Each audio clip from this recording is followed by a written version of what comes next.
요즘 우리 한국에 혼자 밥을 먹는 무슨 족입니까? 혼밥족.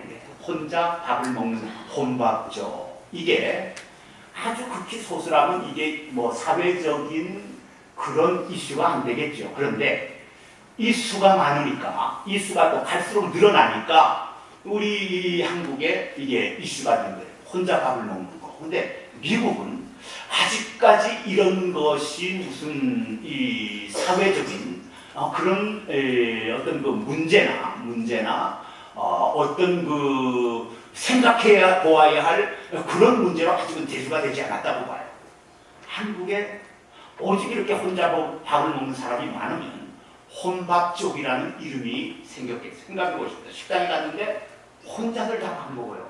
이거 참 뭐 그냥은 지나칠 수 있겠지만 갈 때마다 이런 사람들로 꽉 차 있다면 이거 조금 기이한 현상 아니겠습니까? 정상적이지 못한 거죠. 이 혼자 밥 먹는 분들이 많이 생겨나니까 무슨 식당이 생겨났는가? 혼밥 식당이 생겨났어요. 이 식당은 일반 식당하고 틀리다. 갔다 오신 분이 한 얘기예요. 이 식당에 들어가면 웨이터가 몇 분이세요? 묻지 않는데요. 혼자 밥 먹으러 왔는데 뭐하러 몇 분이세요? 묻는 게 잘못이죠. 절대 몇 분이세요? 우리 식당에 가면 몇 사람이냐고 꼭 묻지 않습니까? How many? 절대 그거 물을 일이 없대요. 혼자 밥 먹으러 가는데 혼밥 식당이니까. 그리고 테이블이 2인용이나 4인용 테이블, 6인용 테이블이 없대요. 다 1인용. 그런데 1인용 테이블이면 그냥 이렇게 있는 툭 터진 테이블인가? 아니에요. 옛날 우리 공부할 때 도서실에 가면은 앞에 맡기고 옆에 맡기고 혼자 딱 앉아서 공부하지 않습니까? 그렇게 만들어 놨대요. 그래서 들어갈 때 탁탁해서 티켓을 뽑거나 아니면 주문을 하면 웨이터가 거기에 맞게 갖다 주면 딱 이렇게 막힌 데 앉아서 독서실에서 공부하듯이 자기 음식을 먹는 거죠. 다른 사람 보면서 스트레스 받지 말고 그냥 혼자 먹고 가려는 거죠. 참 이거 제대로 밥맛이 날지 모르겠어요.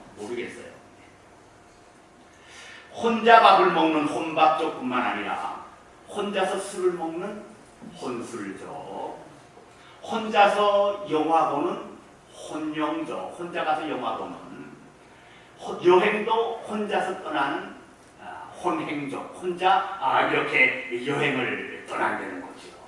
이런 분들이 계속 어떤 그 사회적인 여러 가지 여건이나 요소로 인해서 이런 혼자 사는 분들, 이런 분들이 지금 계속 늘어나고 있대요. 사람이 혼자 밥 먹고 혼자 영화 구경하고 혼자 여행 떠나는 거. 어떤 면에서는 좀 좋은 면도 있겠지만 이것이 좋은 사회적인 현상인가? 개인적인 어떤 사정들 다 있겠지만 그러나 좋은 현상이라고는 저는 보지 않습니다. 좋은 현상이라고는 볼 생각지 않습니다. 창세기 2장 18절에 하나님이 이렇게 말씀하셨어요. 여호와 하나님이 이르시되 사람이 혼자 사는 것이 좋지 아니하니 내가 그를 위하여 돕는 뱉기를 지으리라. 사람이 태어나서 부부가 결혼해서 같이 사는 것도 중요하고 부부만 같이 사는 것이 아니라 여러 사람이 함께 사는 거 중요해요. 여러분. 사람이 혼자 살아갈 수 없어요. 한 다리로 걸을 수 있습니까? 못 걸어요. 손바닥 하나로 손뼉 칠 수 있습니까? 아무리 휘저어도 손뼉 소리 안 나요. 사람은 함께 살아야 하고 함께 어울려야 해요. 그래야 사람이 살아갈 수가 있습니다. 그런데 혼자 사는 것도 이거 쉽지 않은데 함께 사는 것은 쉽습니까?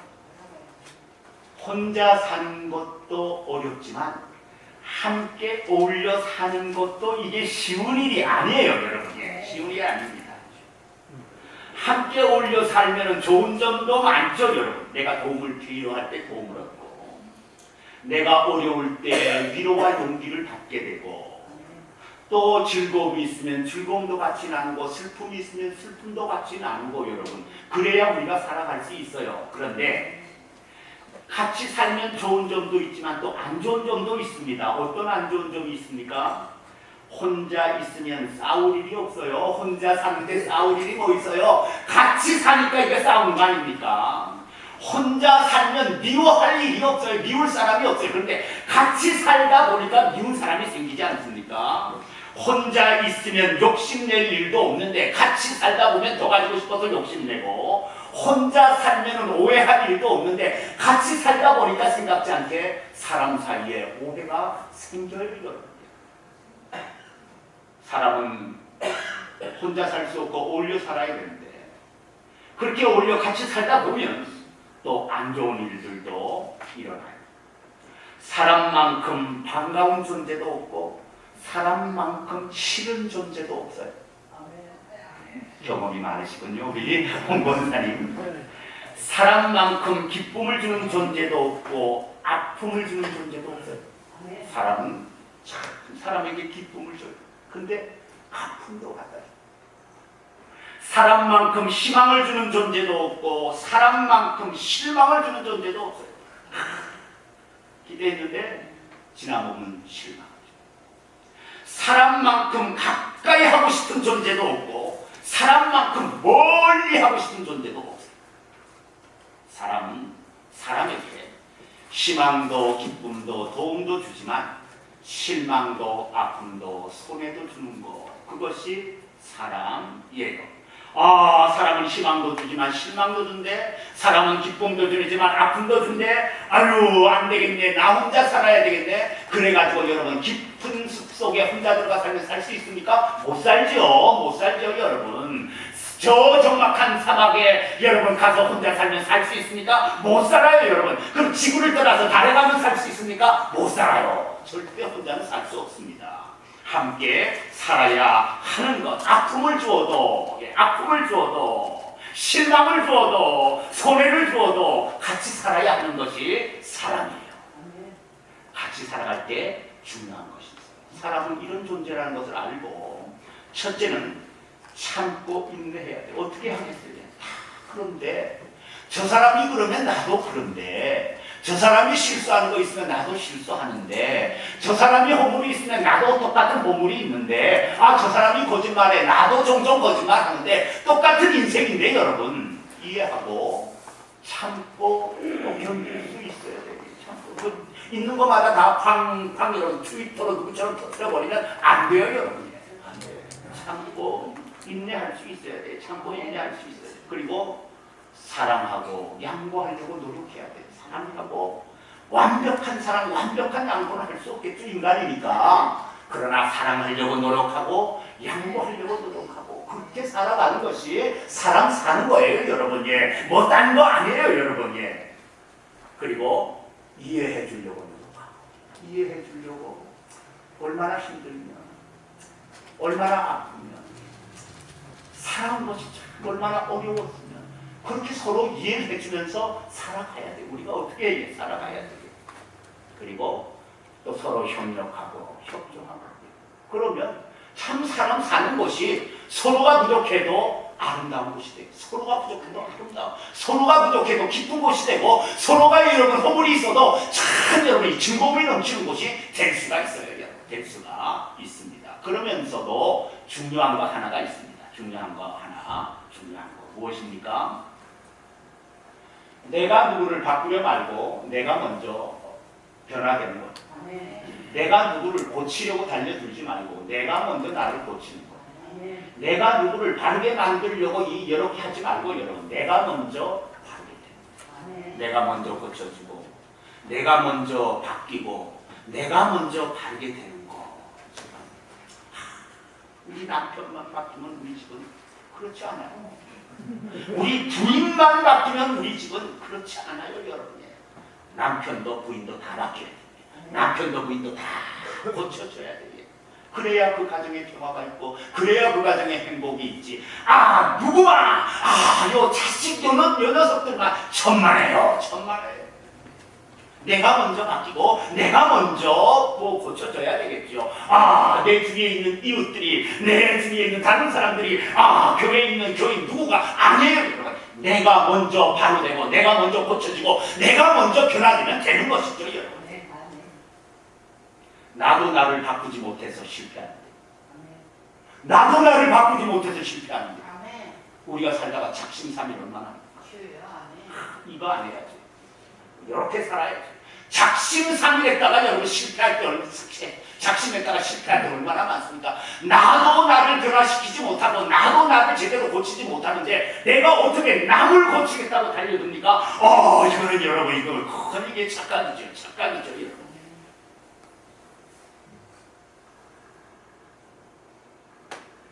남을 변화시키고 남을 바르게 할 수 있는 것은 딱 한 가지. 내가 변화되는 거예요. 내가 변화가 되면 남이 변화될 수 있어요. 그래서 예수님 마태복음 7장 5절에 이렇게 말씀하셨어요.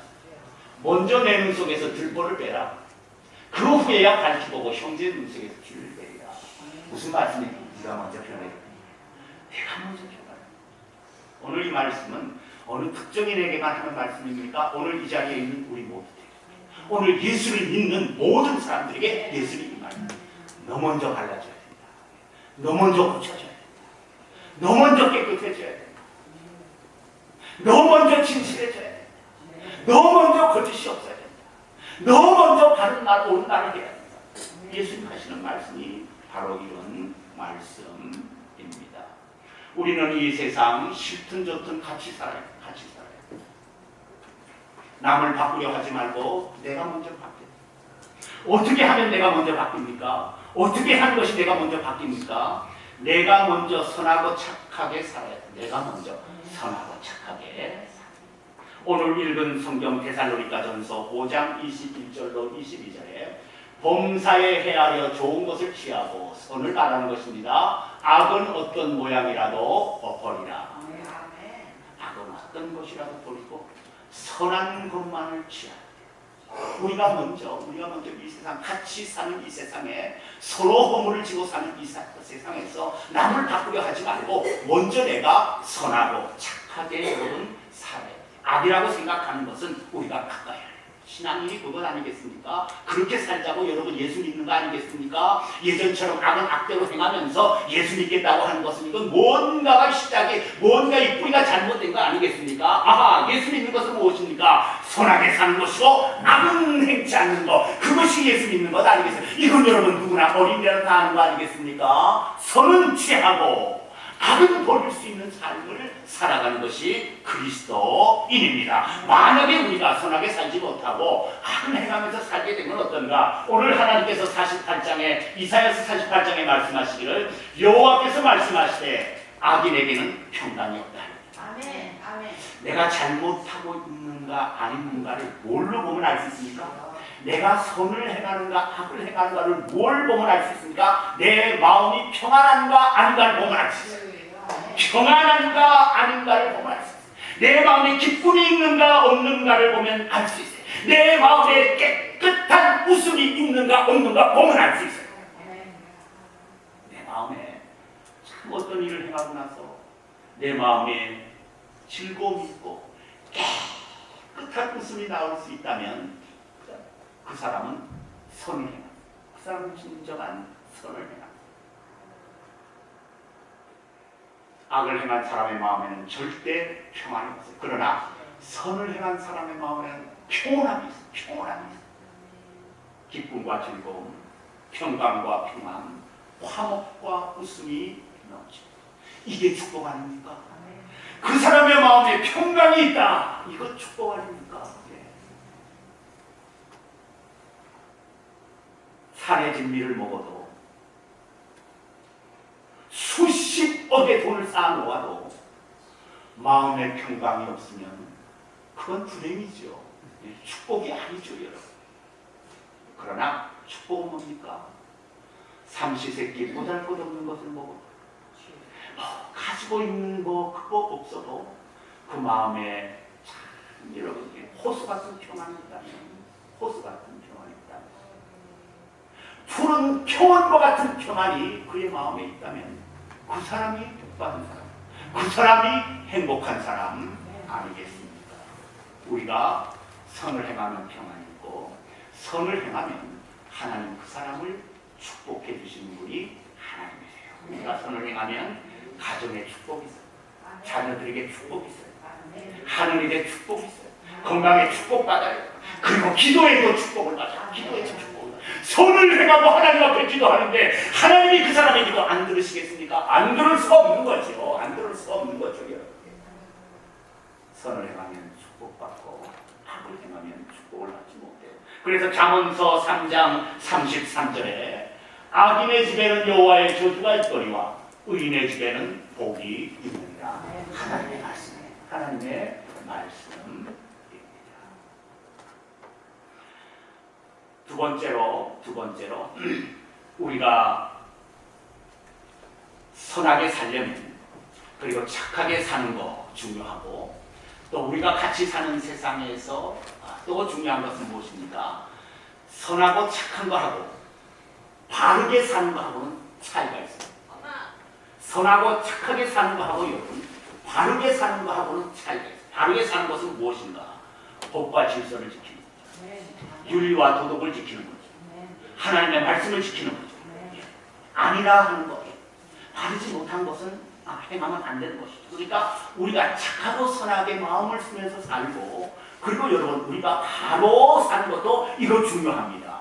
법과 질서 지키고 윤리와 도덕 지키면서 바르게 살고 사람이 바르게 살면 정정당당해요. 사람이 바르게 살면 우리가 경험해보지 않습니까? 개도요. 자기가 뭘 잘못했으면 이렇게 하고 눈치 봐요. 개 길러보셨나요? 저도 많이는 길러보지 못했지만 개도 무서울 때 그 주인의 눈치 보는 거 있고요, 여러분. 지가 뭘 잘못해서 뜯어놨으면 들어가면은 이렇게 개도 눈치 봐요, 여러분. 우리도 여러분 뭔가 잘못하면 사람이니까 벌써 그 눈빛에서 표가 나지 않습니까? 그러면서 뭡니까 여러분? 사람이 잘못하면은 정정당당할 수가 없어요. 당대할 수가 없다는 것이죠. 우리가 살면서 우리 신앙인은 이 세상에서 바로 살면서 정정당당해요. 그 앞에도 그래야 바로 말할 수 있죠. 그래야 여러분 어느 분의 글에 이런 내용이 있었습니다. 누군가와 경쟁하고 겨룰 때 그 사람을 이기려면 그 사람보다 더 강하거나 더 모질거나 더 치사해야 됩니다. 무슨 말입니까? 경쟁할 때 여러분 경쟁할 때 그 사람보다 더 강해서 경쟁해서 이기는 건 정답이에요. 지적으로 강하고 정보에서 강하고 힘에서 강하고 능력에서 강하고 기술에서 강해서 이기는 거 이건 정정당당해요. 더 강해서 이기는 건 정정당. 그리고 더 모질거나 이 모질다는 말씀입니다. 더 참고 인내하는 거예요. 더 노력하고 땀을 열심히 여러분 이 조금 하다가 들러 물러가지 않고 열심히 그 일에 여러분 매진하는 아주 그냥 그 일에 집착하는 거죠. 그래가지고 이겼다. 그건 정정당당한 거죠. 그거 달라요. 그런데 세 번째는 뭡니까? 치사하게 이기는 것이죠. 치사하게 이기는 것입니다. 이 치사하게 이기는 건 뭡니까? 야비하고 비겁하게 이기는 거. 이건 이긴 게 아니죠. 이긴 게 아니죠. 우리 로마 영화 보면 글라디에이터 본 적 있습니까? 예. 그 마지막에 황제가 그 차기 왕이 될 수 있는 아우구스투스가 비겁하게 죽이지 않습니까? 아주 비겁하게 죽이고 그 아우구스투스를 죽이지만은 그 왕이 자리를 유지하는 그 모습이 참 볼상사납지 않습니까? 치사하게 이기는 거, 야비하고 비겁하게 모함하고 모해해서 속여서 사람을 충동해서 뒤에서 밀어서 이렇게 이기는 건 여러분 이기는 게 아니죠. 바르게 하면서 정정당당하게 이기는 이게 진짜 여러분 승리 아니겠습니까? 그래서 성경에 디모데전서에서 이 바울 사도가 디모데에게 선한 싸움을 싸우며 믿음과 착한 양심을 가지라. 싸워도 경쟁해도 선하게 싸워.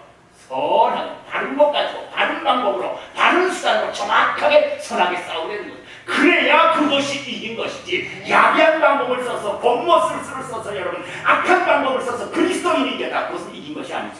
그것은 절대 이긴 것이 아닙니다. 우리가 살면서 그리스도인으로서 살면서 이 세상에서 하나님이 기뻐하시는 일이 뭡니까? 바르게 사는 거예요. 그리고 세 번째는 뭡니까? 세 번째는 내가 먼저 깨끗하게 살아요. 내가 먼저 깨끗하게 내 것 아닌 것에 욕심내면 안 되고 내 것 아닌 거 가지려면 안 되고 이 내 것 아닌 것을 가지려고 하면 처음에는 입에 달고 배에 달아. 그런데 열매는 후에 열매는 써요. 열매는 써요.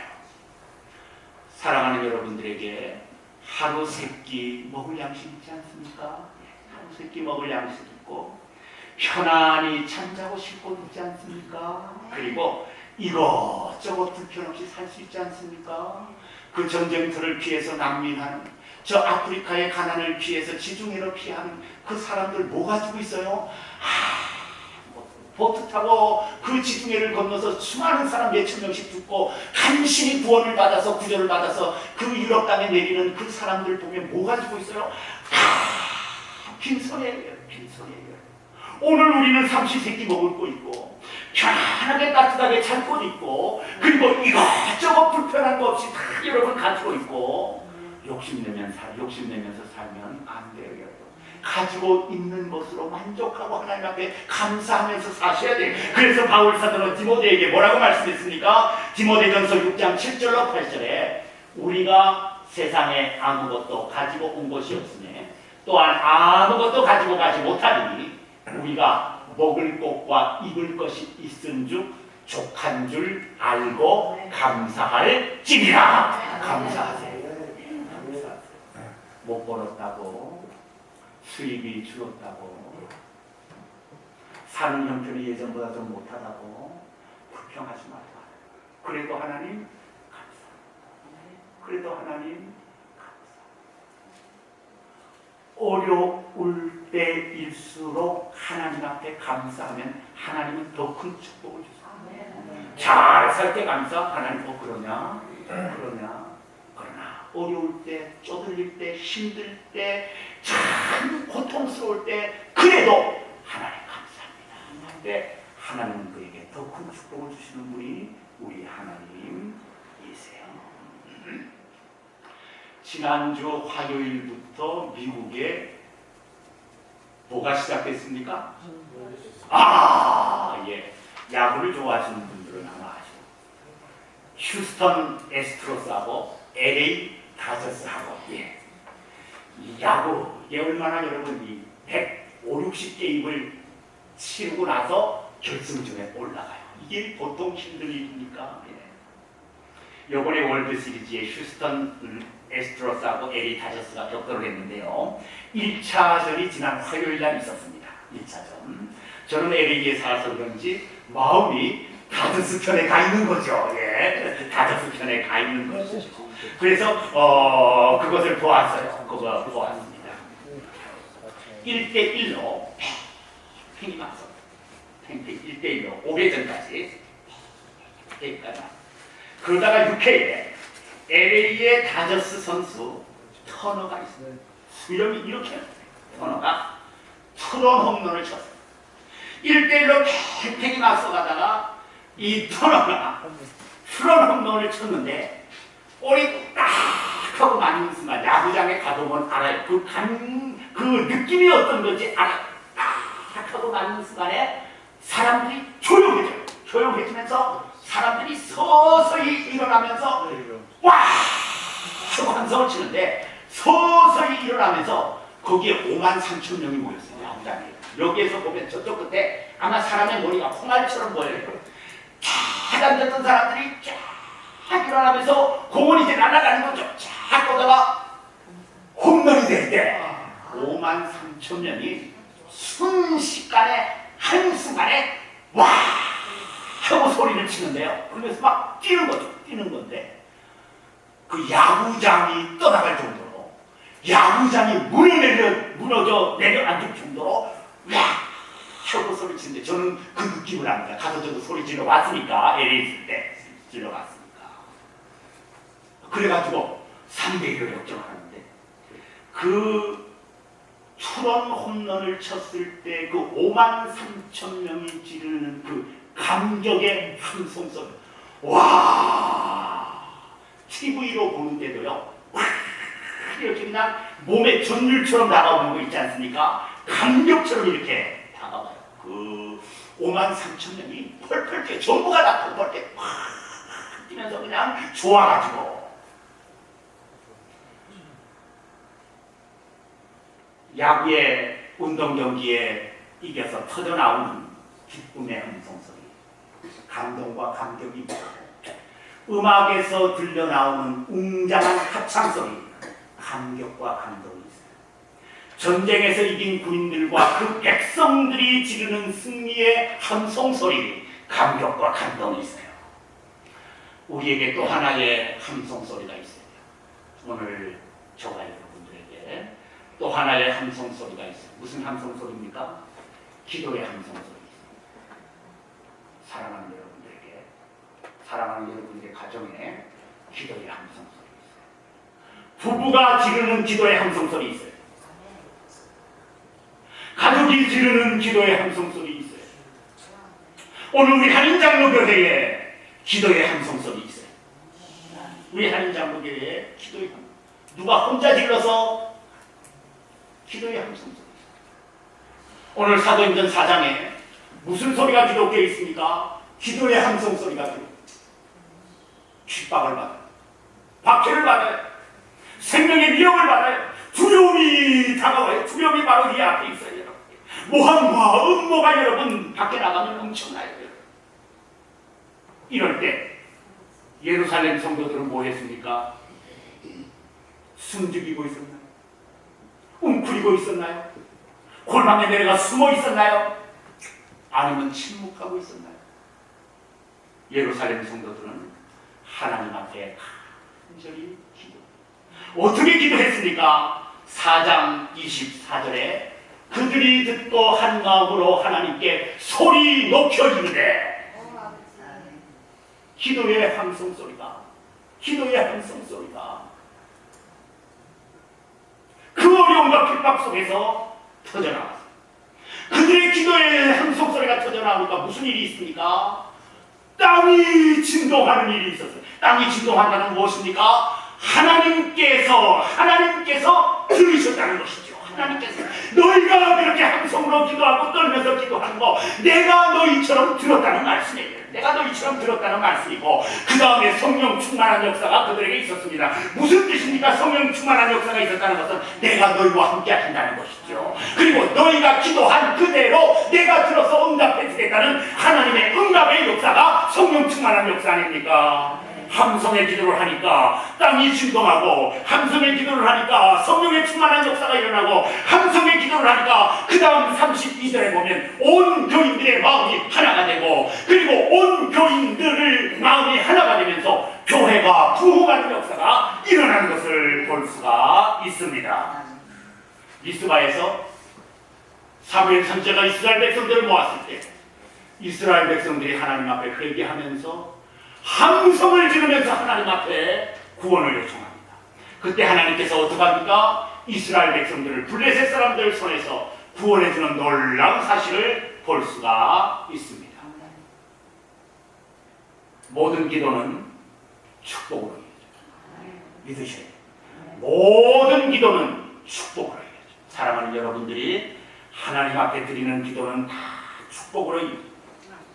개인과 가정의 축복으로 이어지고, 대적을 물리치는 축복으로 이어지고, 영적 은사의 축복으로 이어지고, 성령 충만의 축복으로 이어지고, 또 교회 부흥의 축복으로 이어져요. 특히 합심기도, 모든 기도가 들어진데 합심기도, 합성기도는, 함성기도는 더 큰 축복으로, 더 큰 기적으로 이어져요. 그래서 예수님 뭐라고 하셨습니까? 기도 외에는 이런 누가 나갈 수가 없느니라. 바울 사도는 기도를 쉬지 말고 기도하는, 사무엘 선지자는 기도를 쉬는 죄를 범치 않겠습니다. 오늘 사랑하는 여러분들의 가정에도 기도의 함성소리 있습니다. 저희 교회에도 기도의 함성소리. 목사님 혼자 기도하시면 되지 않습니까? 성경을 모르는, 하나님의 일을 모르는 거죠. 나와서 기도하세요. 한인장로교회 하나님 앞에 바로 세워지기를 원하십니까? 나와서 함성 기도하십니다. 함성 기도하십니다. 하나님의 보좌를 봅니다. 하나님의 마음을 봅니다. 그래서 나도 너희와 같은 뜻이다라고 하나님께서 응답하시는 함성 기도가 하나님 보좌로 올라가요. 그래 하나님 역사합니다. 그래 하나님 역사.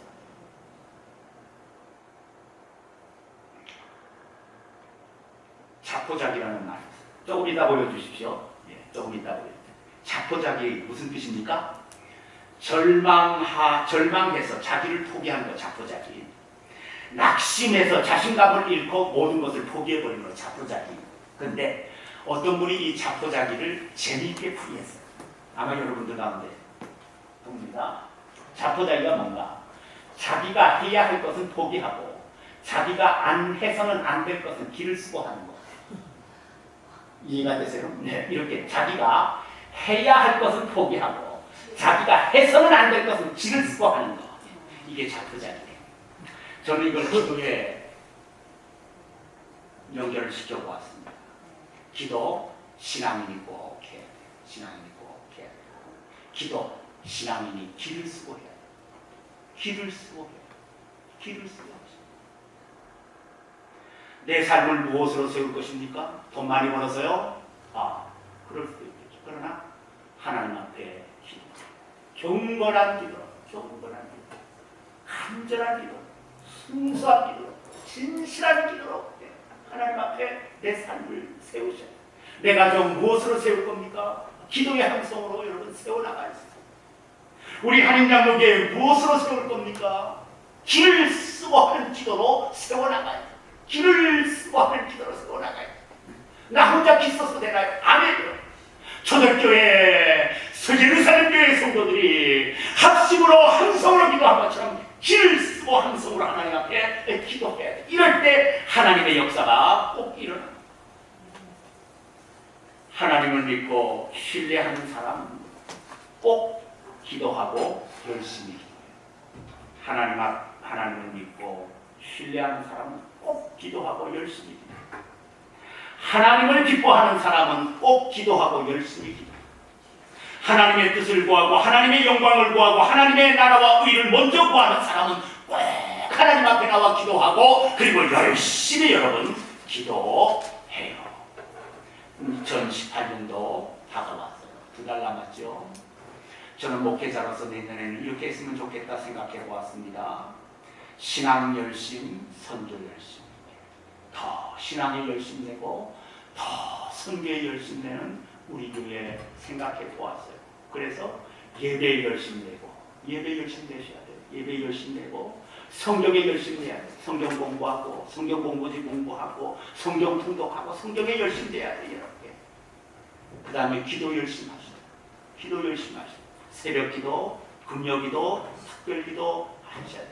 그리고 선교 열심 하셔야 돼요. 선교사님 초청해서 또 단기 선교도 가고 또 선교 후원 파자도 하고 세일도 하고 해서 그렇게 여러분 열심을 내셔야 돼요. 그렇게 내야 우리 교회가 앉은 자리에서 일어날 수 있어요.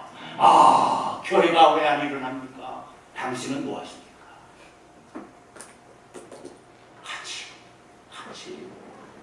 기도의 함성, 성경을 읽는 함성, 예배를 드리는 함성, 선교지로 향하는 함성 있어요. 이럴 때 교회가 일어나고, 교회가 일어나면서 무슨 역사가 일어납니까? 교회가 부흥하고 교회가 일어나기 시작하면 그 다음에 하나님께서 꼭 하나를 더해 주시는 것이 있어요.